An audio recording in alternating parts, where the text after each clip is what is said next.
we think it's important that if religion is going to be in state schools, then it must only be in an educational form taught by their teachers as part of the curriculum. For many people of faith, it's the experience of religion rather than the belief that's involved in religion that is the determining, the pertinent, the meaningful factor. Therefore, if you have a teacher or an instructor or an educator who has not had that experience, it necessarily limits their ability to teach it. Well, I would just say that people can experience faith outside of a state school day. As long as they unexperience it when they turn up at school. That's not how faith works. Well, there's nothing stopping a child of a religion from saying a little prayer to them between first break and second break, if that's what they wish to do.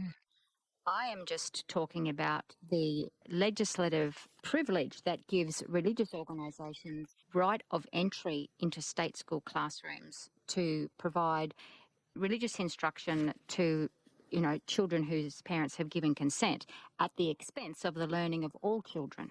And if I send my kid to religious instruction for an hour a week, how does that damage your children's education? You giving consent to your child attending, you have that choice. I don't have a choice about my child missing out on their normal classroom teaching. What about the parents who want their kids to have some understanding of the religious world in which they live and in which the family comes from? Our view is that state school classrooms is not the time or place for that. Faith formation is already publicly subsidised via tax exemptions for religious organisations and their places of worship, and there's generous funding for faith-based schools.